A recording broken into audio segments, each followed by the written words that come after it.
চলে গেলেন সাহিত্যিক মণিশঙ্কর মুখোপাধ্যায়। বয়স হয়েছিল 92 বছর। বেশ কিছুদিন ধরেই বার্ধক্যজনিত সমস্যায় ভুগছিলেন তিনি। হাসপাতালে চিকিৎসাও চলছিল। শুক্রবার দুপুরে না ফেরার দেশে পাড়ি দিলেন পাঠক পাঠিকাদের প্রিয় শঙ্কর।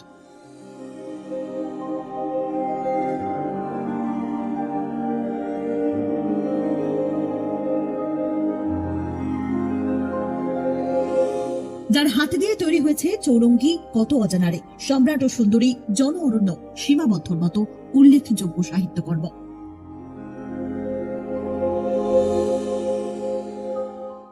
ছোটবি তনয়া মুখোপাধ্যায় জানান, গত ডিসেম্বর মাসে পড়ে গিয়ে কোমরের হাড় ভেঙে গিয়েছিল বর্ষিয়ান সাহিত্যিকের।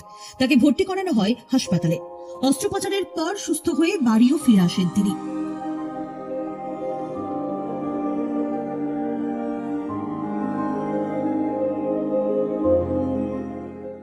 ফের শারীরিক অবস্থার অবনতি হওয়ায় সপ্তাহ দুয়েক আগে আবারও হাসপাতালে ভর্তি করা হয়। এতদিন সেখানেই চিকিৎসাধীন ছিলেন। শুক্রবার হাসপাতালেই জীবনাবসান ঘটে সাহিত্যিক শঙ্করের।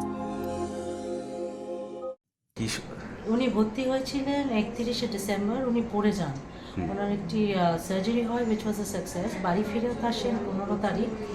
তারপরে হেঁটে ঘর থেকে বেরিয়েও ছিলেন। তারপরে তো বয়স্ক মানে এজ রিলেটেড কোমরবিডিটি শুরু হয়, আর ওখান থেকে হি ওয়েন্ট ডাউনহিল। রাইট, একটা হুইলের কথা। হ্যাঁ, ওনার একটা হুইল আছে। সেটা নিয়ে একটু বলুন। কি রয়েছে সেটা?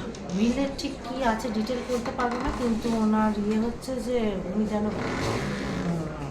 ঠান্ডা ঘরে না থাকে, মানে বিশেষ কারো জন্য অপেক্ষা করা নয় বা কিছু।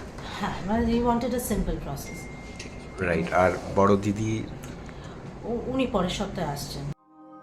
জানা গেছে, একটি হুইল করেছিলেন এই বর্ষিয়ান সাহিত্যিক। ইচ্ছা প্রকাশ করেছিলেন যাতে ঠান্ডা ঘরে তাকে না রাখা হয়। সেই ইচ্ছাকে সম্মান জানিয়ে হাসপাতাল থেকে সাহিত্যিকের দেহ তার বন্ডল জোরের বাড়িতে প্রথমে নিয়ে যাওয়া হয়। শেষকৃত্য সম্পন্ন হয় কেওড়াতলা মহাশ্মশানে।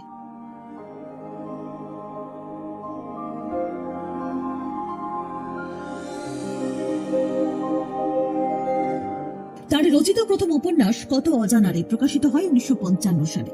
অল্প বয়সে লেখা সেই বই তখনই পাঠক মহলে বিপুল পরিচিতি এনে দিয়েছিল শঙ্করকে। এরপর দশকের পর দশক ধরে বাঙালি পাঠককে আবিষ্ট করে রেখেছে তার কলম। জনপ্রিয়তার নিরিখে চৌরঙ্গী বাংলা সাহিত্যে এক অনন্য মাইল ফলক।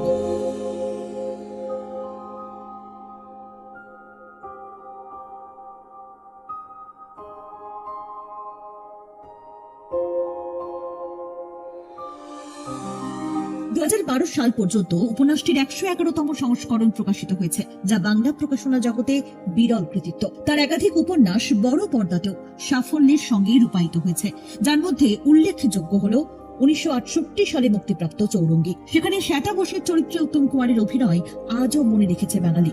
শঙ্করের কাহিনী সীমাবদ্ধ ও জন অরণ্য অবলম্বনে ছবি তৈরি করেন সত্যজিৎ রায়। 1933 সালে 7 ডিসেম্বর অধুনা বাংলাদেশের যশোর জেলায় জন্মগ্রহণ করেন মণিশঙ্কর মুখোপাধ্যায়। বাবা হরিপদ মুখোপাধ্যায় ছিলেন আইনজীবী। দ্বিতীয় বিশ্বযুদ্ধের আগে তিনি হাওড়ায় চলে আসেন। সেখানেই শঙ্করের বেড়ে ওঠা, লেখাপড়া। পরবর্তীকালে তার সাহিত্য চর্চার শুরুও এখান থেকেই।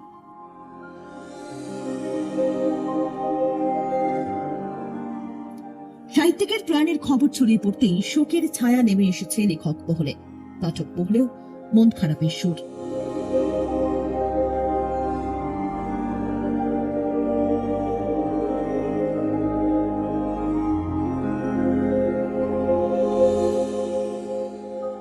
আরো লেটেস্ট খবরের আপডেট পেতে ফলো করুন রাতদিন.in।